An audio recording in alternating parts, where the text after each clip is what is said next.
Bueno, esta es la presentación de crisis convulsivas. Como definición tenemos que son descargas eléctricas neuronales anormales que tienen manifestaciones clínicas variadas de origen multifactorial y que se asocian a trastornos clínicos. Esto lo vamos a encontrar en las anormalidades electroencefalográficas y que se van a presentar de manera no provocada. En estas encontramos que la fisiopatología de las crisis convulsivas se va a dar por una descarga paroxística hipersincrónica, excesiva e incontrolada de un grupo determinado de neuronas. Esta descarga se va a propagar a estructuras normales, cuyo reclutamiento sincronizado va a producir las manifestaciones interictales que mencionábamos. Tenemos dos mecanismos. El mecanismo neurofisiológico, este se va a dar por un desequilibrio entre la actividad excitatoria e inhibitoria del grupo neuronal afecto. Esto va a ser por el aumento de la actividad excitatoria celular, que depende de los cambios de canales de voltaje dependientes de sodio y de calcio, que son los que se muestran en la imagen, y por la activación de los receptores NMDA, que es el ácido N-metil D aspartico. La presencia de neuronas con actividad paroxística endógena van a dar la potenciación por neuromoduladores como la norepinefrina y la somatostatina, y esto nos va a llevar a alteraciones del microambiente celular. Una anomalía estructural en los circuitos sinápticos neuronales va a hacer posible la existencia de circuitos sinápticos excitatorios recurrentes, y esto va a favorecer la propagación de la actividad epileptógena. Una anomalía en la actividad paroxística intrínseca de ciertos grupos neuronales y una alteración en el microambiente celular que va a rodear al grupo neuronal epileptógeno. También tenemos mecanismos moleculares. En el sistema nervioso central pues vamos a tener más de 69 sustancias que pueden ser neurotransmisores o neuromoduladores. Bueno, unos de los excitadores son el glutámico y el aspartico, y unos inhibidores que son de los más importantes aquí es GABA. GABA, glicina y taurina. Las aminas, péptidos y hormonas se van a comportar en el sistema nervioso central como neuromoduladores y son la mayoría inhibidores. Los neurotransmisores pueden presentarse como una anomalía primaria que puede desencadenar la epilepsia, por ejemplo. La puede predisponer o la puede propagar. Entonces, bueno, para una crisis convulsiva tenemos ciertos factores de riesgo, como el consumo de alcohol, como el consumo de ciertos energéticos con grandes concentraciones de cafeína y alcaloides de la efedra, especialmente si estos están presentes, las dos sustancias, en el suplemento o en el energetizante. Y pues sabemos que hay muchas de venta libre, ¿no? A veces los pacientes, los adultos, llegan a mezclar estas bebidas energéticas con el alcohol y pues eso potencia el efecto. Algunos factores estresantes, como por ejemplo pues el trabajo o alguna entidad familiar que esté pasando, o por ejemplo algo que estrese mucho a nuestro paciente, eso pudiera desencadenar una crisis. Que nuestros pacientes se desvelen, si tenemos pacientes que están predispuestos, bueno, este será un factor de riesgo.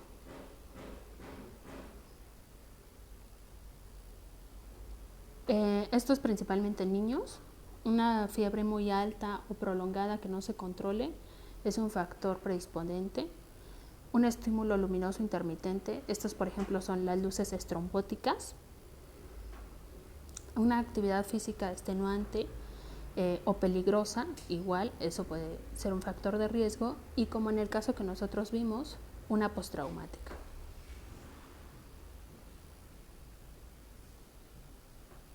Para hacer un diagnóstico clínico de una crisis convulsiva, tenemos que hacer una serie de interrogantes, ¿no? Primero nos vamos a apoyar en la historia clínica, tomando en cuenta los antecedentes heredofamiliares.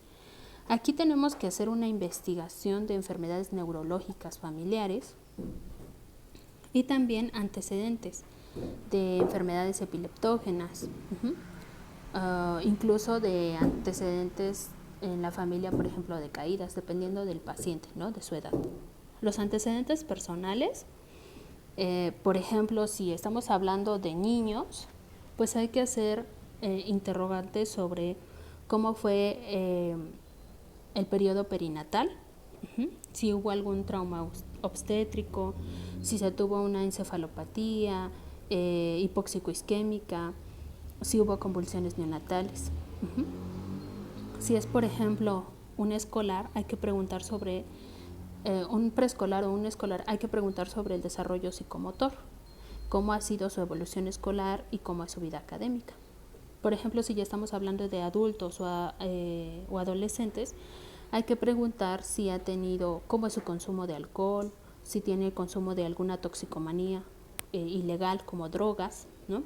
Si ha tenido alguna infección en neuromeninges.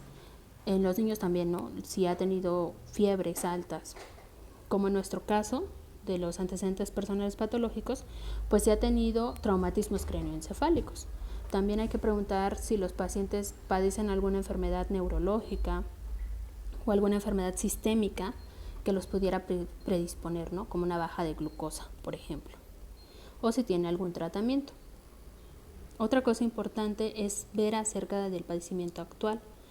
Tenemos que preguntar, pues, cómo ha sido esa convulsión. Lo que necesitamos, más que nada, es una descripción detallada de los episodios o el episodio que sucedió, cómo es que fue la convulsión,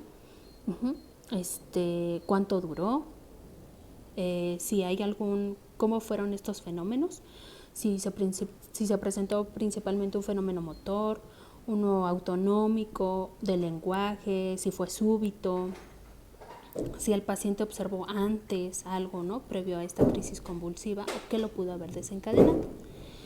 Y bueno, de esto hay que preguntar características específicas de la crisis, como por ejemplo, ¿qué estaba haciendo el paciente antes de iniciar la convulsión? Si hubo algún síntoma sugestivo de aura, que acuérdense que es el estado preictal, que no siempre se presenta, y cuál fue. ¿Cuál fue la secuencia y el tiempo de los eventos y los componentes de la convulsión? ¿Qué sucedió cuando el paciente estaba convulsionando o cuando terminó de convulsionar? Si es la primera que ha tenido o en cuánto tiempo ha tenido subsecuentes. Si hubo pérdida de la conciencia durante el evento. Si es muy frecuente que cuando le preguntamos al paciente que está presentando la convulsión, le hablamos, si hubo una falta de respuesta o intentó respondernos, si presentó mirada fija, si tuvo apertura y cierre de los ojos, si tuvo un temblor de párpados, si presentó desviación de los globos oculares, ya sea en determinada dirección, pues en qué dirección fue, si hubo alguna contracción facial, si hubo rigidez de cuerpo, si tuvo espasmos en extremidades, si presentó palidez o cianosis, si tuvo relajación de esfínteres, o sea, si se orinó o defecó, y si tuvo, por ejemplo, vómito, eso también es importante. Entonces, para complementar todo esto hay que hacer una exploración física. Recuerden que hay que hacer una exploración enfocada como la neurológica. Aquí valdría la pena hacer una exploración neurológica completa, en donde nosotros nos enfoquemos, como en nuestro caso de traumatismo cráneoencefálico, ver si hay signos de hipertensión intracraneal, si hay algún signo focal, si hay algún signo meningio o si hay alguna alteración cognitiva. Recuerden que esto lo exploramos, lo checamos en la exploración neurológica. También hay que ver si hay confusión en el estado posictal o si existe alguna parálisis, ¿no? Que pueda ser transitoria. Hay que ver también hay que realizarle una exploración general completa y checar su estado psíquico del paciente. Ahora aquí es importante ver la clasificación de las convulsiones. La crisis parcial simple no muestra alteraciones de la conciencia y el paciente tiene una idea del evento. Hay manifestaciones motoras, autonómicas, psíquicas o somatosensoriales que reflejan su origen en el área cerebral específica. La duración de segundos o minutos. La parcial compleja tiene compromiso de la conciencia con amnesia del episodio, excede a 30 segundos de duración, inicia en el lóbulo temporal o en áreas extratemporales diferentes. Producen automatismos como chupeteo, inquietud o movimientos de exploración. Cuando progresa, es frecuente que progrese la crisis bucal compleja o a bien que progrese en la generalización. La duración es variable y usualmente tiene un periodo posible.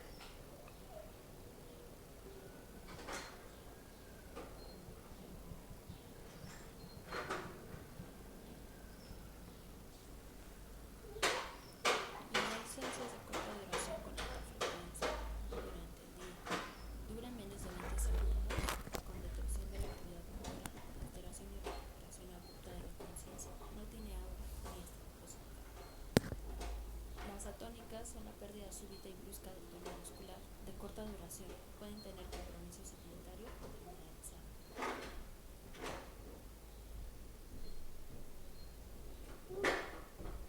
Las tónicas son contracciones musculares sostenidas que comprometen simultáneamente varios grupos musculares, agonistas y antagonistas.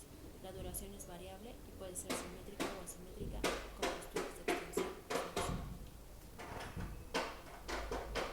Las crisis tónico-clónicas generalizadas son de inicio súbito, con pérdida de la conciencia. Frecuentemente está precedida por un grito o un gemido. La fase tónica presenta posturas alternantes de flexión y extensión, seguida de la clónica, que es más prolongada y se acompaña de midriasis, sudoración y taquicardia. Tiene un periodo postnasal prolongado de varios minutos.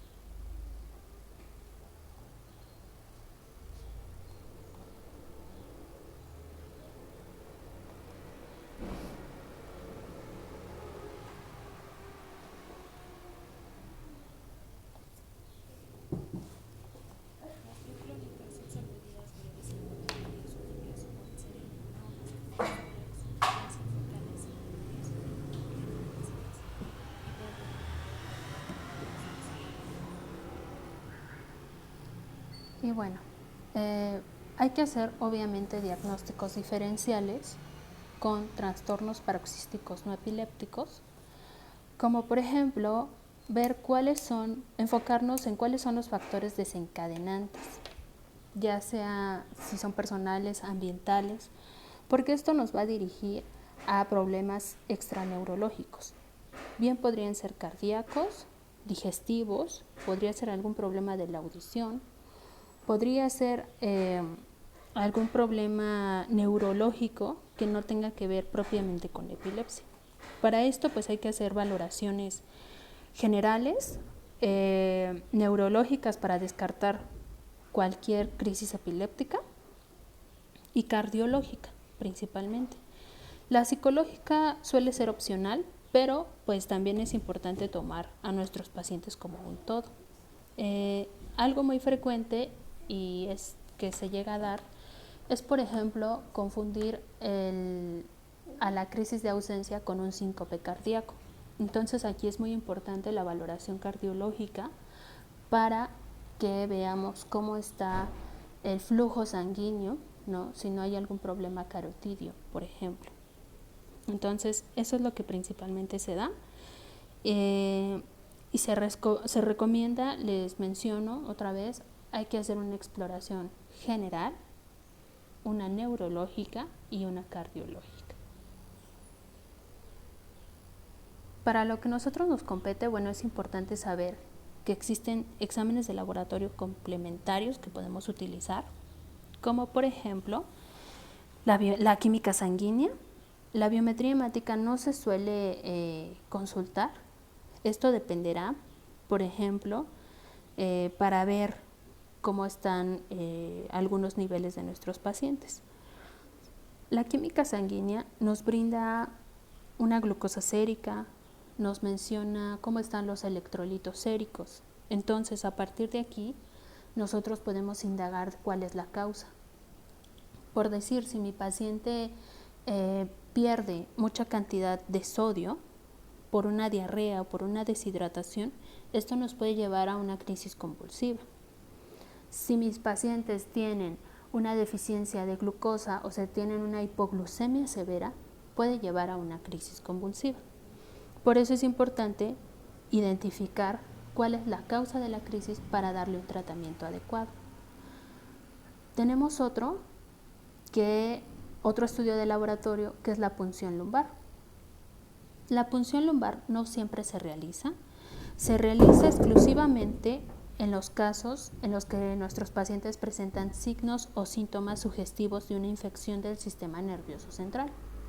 Esto, por ejemplo, lo encontramos en los signos meningios de la exploración neurológica. Una rigidez de nuca, por ejemplo, fiebres muy altas. Ahí es cuando nosotros indicamos una punción lumbar y entonces ahí obtenemos una muestra de líquido cefalorraquídeo y podemos analizarlo.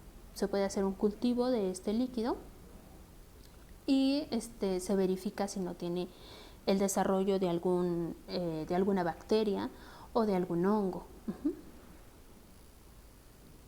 También para complementar esto tenemos exámenes de gabinete. Para los exámenes de gabinete, podemos realizar electroencefalogramas en los que, este estudio se puede realizar en un estado en el que el paciente está en vigilia o en sueño. ¿Cómo es que se realiza? También se puede complementar con desvelo y fotoestimulación.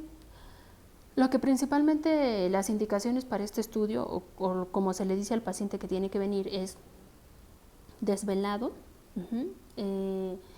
Si el paciente suele tomar una siesta a lo largo del día, no debe de tomar la siesta, debe de levantarse más temprano de su horario normal y no debe de haber consumido algún energetizante ni café. No debe de ir enfermo tampoco. Entonces esto es importante porque pudiera alterar el estudio. Y se recomienda que por lo general el estudio dura de 25 a 35 minutos. Se hacen estimulaciones, se le hacen algunas preguntas al paciente para ver cómo están sus ondas cerebrales, alfa, beta, gamma, delta. Y también se le pide que haga algunos estímulos, como por ejemplo de hiperventilación, de 3 a 4 minutos. Esto es porque hay veces que la crisis convulsiva se desencadena con esa hiperventilación. Se le puede dar también estímulos luminosos intermitentes a diferente frecuencia, como decíamos, las luces estrombóticas. Esto lo que ocasiona también puede generar una convulsión o bien una estimulación sonora. Otra que tenemos es la monitorización de video electroencefalográfica. Esta va a durar más tiempo. Y esto es cuando la realizamos cuando nuestros pacientes han tenido convulsiones, pero en el electroencefalograma normal no se muestran. No se muestran paroxismos, o sea, no se muestra alguna alteración. Entonces lo que hacemos aquí es algo más prolongado. Este estudio dura más tiempo y precisamente lo que se graba es cómo es que van cambiando sus ondas cerebrales, por ejemplo, durante el sueño, ¿no? O durante la vigilia. Tenemos también otros estudios de neuroimagen, como por ejemplo la tomografía computada de cráneo o la resonancia magnética. En este caso aquí estamos viendo una resonancia magnética en donde se observan, es una La primera imagen es una resonancia magnética y las que tienen colorcitos se llaman resonancias magnéticas nucleares cerebrales. En esta, bueno, pues lo que estamos viendo es principalmente, se observan datos de focalización y a veces durante la crisis, pues lo que estamos checando es qué focos se están prendiendo.